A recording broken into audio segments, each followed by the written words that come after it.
Ավետարանում մեր Տերը Հիսուս Քրիստոս առաքյալներին ասում է. ձեզ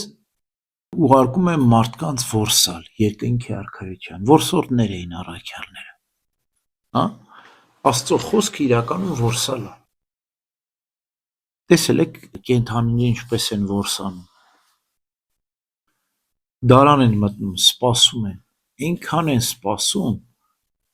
մինչև որ կենդանին մոտենա, հաշվարկ են անում իր ուժը, իր արագությունը, իր հնարավորությունը թույլ կտա այս կենդանուն որսալ։ Տեսնում են մեծ կենդանիներն ասում են արագությունս կհերիքի, բայց ուժս չի հերիքի։ Ջանքել չեն գործատում ընդհանրապես, չեն էլ մոտենում, ասում են թող գնա էսի։ Մի քիչ թեթևը կգա, սրան թե արագությունս, թե ուժս կհերիքի, գնամ կորսամ։ Ճիշտ այդպես էլ Աստծո խոսքը որսը։ Դուք պիտի հասկանաք ում եք ասում, ինչպես եք ասում, երբ եք ասում, եւ ամենակարևորը Աստծո զորությամբ եք ասում, իշխանություն ունեք, հա։ Տեսեք վարդապետները իշխանություն են ստացել, ավետարանը քարոզել ու գավազան են ստացել, իշխանություն, երկրի 4 ծագերում ավետարանը քարոզելու, այդ իշխանությունն են վարդապետները, եւ եթե կյանքն էլ ապրեն, իրապես կյանքը ապրեն, ինչ որ իրենք խոսում են, ասում են, ինչպես ավետարանում Տերն ասում է, Քրիստոս ասում էր եւ անում էր, եթե ասում են ու անում են, իրենց խոսքը զորությամբ է օժտված, Սուրբ Հոգու համոզի զորությամբ է օժտված, եւ ասում են մարդկանց վրա ազդումը, Պետրոս առաքյալը հոգեգալստյան օրը մի քարոզ խոսեց 3000 հոգի դարձի եկան միանգամից։ Եվ օրեց օր էին ավելանում, որտեղ Սուրբ Հոգով լցված էին զորավակի։ Հիմա մենք պարզ հասարակ քրիստոնյաների ինչ պիտի անեն։ Տեսեք, ես ասում եմ ինչ պիտի անեն, ոչ թե ինչ պիտի ասեն, այլ ինչ պիտի անեն, պիտի ապրեն քրիստոնեական կյանք։ Ավելի կարևոր է քրիստոնեական կյանքը ապրել եւ կենդանի քարոզ է քրիստոնյայի կյանքը, քան թե խոսքը։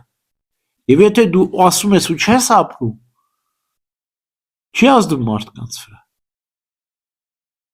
Եվ երբ որ դու ապրում ես, ասել շատ պետք չի, ապա հասարակ քրիստոնյայի մասին է խոսքը։ Որտեվ դի զգաս, գտնես այն տեղը, այն վայրը, այն մարդուն, ով իրապես ուզում է։ Դի որս անես դու։ Քրիստոս ասաց, ձեզ որսորդներ եմ դարձնել, մարդկանց պիտի որսակ երկնքի արքայության համար։ Դու պիտի զգաս, ապրես, զգա, հետո սեր պիտի դնես այդ բորը մեջ, հա։ Օրինակ դրան հակառակ աղանդավորն ինչ են անում։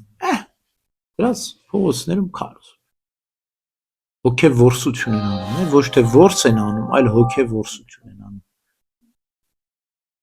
Որս ուրիշ բան է, հոգեվորսություն ուրիշ բան է։ Մենք տես չպետք է անենք։ Մենք չենք կարող նրանց նմանվել եւ պետք էլ չի նրանց նմանվել։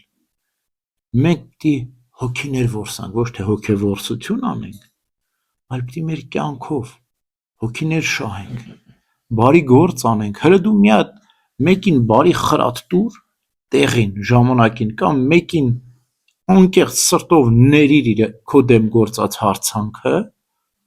կամ տգետին խրատիր, դե տես ինչքան հոգիներ կշահես։ Կենդանի քարոզ չի դա։ Վանական է լինում Սուրբ Ծեր։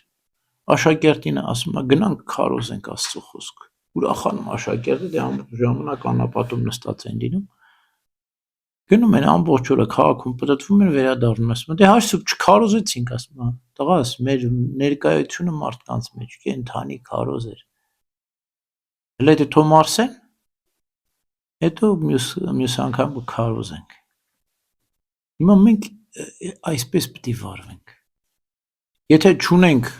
վարդապետների նման Աստծո խոսքը քարոզելու իշխանություն, ապա պարզ հասարակ հավատացյալի նման մեր կյանքով քարոզելու իրավունք միշտ էլ ունենք, վկայելու։ Մենք պիտի վկայենք Տիրոջ մասին, մեր կյանքով, մեր մտքով, մեր սիրակի իմաստություն ասում է, մարդը ինչպես է ճանաչվում, ասում է, քայլվածքից, հագնվածքից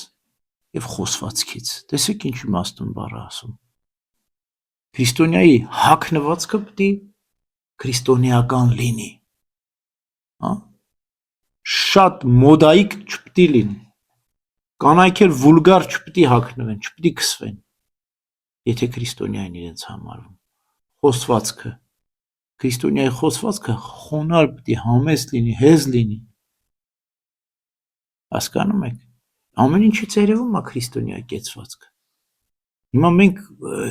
խոսում ենք մի բան, բայց մեր հագնված, մեր քայլվածքին, մեր տեսքին նայում ասում են դու ծաղր ես, ծաղրածու ես, ինչ ես դու մեզ խաբում, հասկացա՞ր, մենք իրապես պետք է ապրենք, ինչ որ մենք խոսում ենք, ոչ թե լինենք ծաղրածուներ, ամեն